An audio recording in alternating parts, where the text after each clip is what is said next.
Sobre a maldição hereditária. Na comunidade local que eu frequento, a Igreja de Cristo Salinas, possuímos grupos de estudo da palavra, que chamamos pequenos grupos, outros lugares chamam células ou grupos de crescimento, por exemplo, sendo que Thalita e eu conduzimos ou facilitamos um deles. E durante o estudo da palavra, há certos temas um pouco polêmicos que são recorrentes, como a predestinação, a possibilidade ou não da perda da salvação, a continuidade ou não dos dons sobrenaturais do Espírito e a maldição hereditária. A maldição hereditária, como outras heresias oriundas do movimento neopentecostal, e eu deixo claro que se trata de heresia, decorre de má interpretação ou má compreensão de certos textos bíblicos.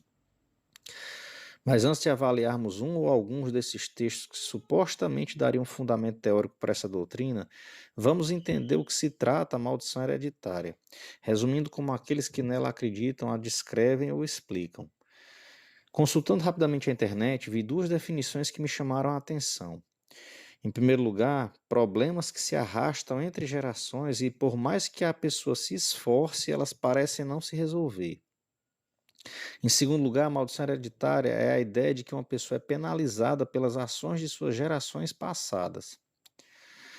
Mas uma definição mais precisa eu tirei de um estudo do sítio Coalizão pelo Evangelho, e diz o seguinte: entre aspas, as maldições hereditárias são conhecidas como sendo os pecados ou consequências dos pecados que herdamos de nossos pais. Isto é, que nós, como filhos, podemos estar praticando um pecado que veio até nós como um tipo de vínculo espiritual, ou que estamos sofrendo os efeitos de um pecado como herança de nossos pais.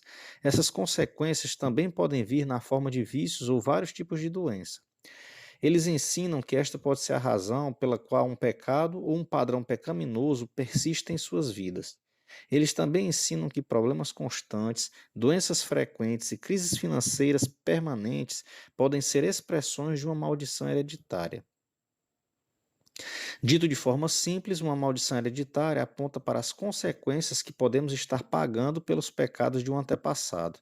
Se esse for o caso, então o crente não será capaz de se livrar dessa condição, a menos que algum tipo de libertação seja feita, ou seja, uma sessão de oração, imposição de mãos, ou até mesmo uma confissão por parte da pessoa afetada para quebrar o vínculo. Em alguns casos, essas libertações, que podem durar várias horas, ocorrem nos templos ao fim dos cultos dominicais, em retiros espirituais ou em lares como parte de um aconselhamento. Fecha aspas. E um dos textos bíblicos mal usados como amparo para essa teologia é aquele de Êxodo 25, que diz: Não te encurvarás a elas, nem as servirás, porque eu, o Senhor teu Deus, sou Deus zeloso, que visito a iniquidade dos pais nos filhos até a terceira e quarta geração daqueles que me odeiam. Vale salientar que essa teologia não é exatamente nova, sendo que em Israel, nos tempos bíblicos e até os dias de Jesus, muitos judeus criam em alguma variante dessa doutrina. Mas, de maneira a desmistificar o real significado desse texto, devemos verificar o seu contexto e compararmos a outros textos que a própria Escritura oferece para iluminar aquilo que pode trazer dúvida para o leitor mais apressado. Em primeiro lugar, devemos deixar claro que não é o diabo quem amaldiçoa o homem. Então, a ideia de que haja demônios que nos acompanham por gerações, oferecendo tentações particulares ao avô, ao pai, ao filho, etc., não é bíblica. Não há textos que suportem isso. E, de fato, quem amaldiçoa alguém é o próprio Deus. Não por um pecado específico, mas por nossa condição de pecadores, descendentes de Adão, o que nos torna malditos de Deus, conforme Gálatas 3:10, Romanos 5:12 a 17, entre outros textos. Em segundo lugar, devemos perceber que o contexto imediato dessa aparente, entre aspas, maldição hereditária de Deus, que aparece em Êxodo 20, está no pecado específico da idolatria. E não apenas isso. Vejamos com calma que Deus, como Deus zeloso, ou seja, que sente ciúmes, não trata com desprezo aquele que sozinho ou coletivamente, de maneira pessoal ou enquanto família, pratica a idolatria, ou seja, acrescenta algo a mais em seu coração e como fruto e destinatário de seu louvor e adoração à pessoa de Deus. Não vou me detalhar sobre isso, mas o texto diz claramente que Deus visita a iniquidade geracional, ou seja, aquela que persiste de pais para filhos e assim sucessivamente. E isso é o ponto-chave da correta avaliação desse texto. Deus não visita com castigo e, entre aspas, maldição, pessoas inocentes que estejam numa prática sadia e correta de adoração. Deus visita a iniquidade daqueles que o odeiam, como diz o texto bíblico. E aqui é preciso entender o poder da influência da criação que alguém recebe. Se eu, como pai, ensino a meu filho a amar a Deus e adorá-lo, dou bom testemunho, a tendência é que ele continue esse comportamento em sua vida. O contrário também é verdade, ou seja, se eu, por exemplo, me entrego à bebida e bato em minha mulher, mesmo inconscientemente, os valores que estarei transmitindo serão maus. E a possibilidade dele também um dia se interessar pela bebida e, quem sabe, acabar repetindo os padrões de violência contra sua futura esposa será grande. Repetição de padrões. Isso é diferente de tentações ou pecados geracionais.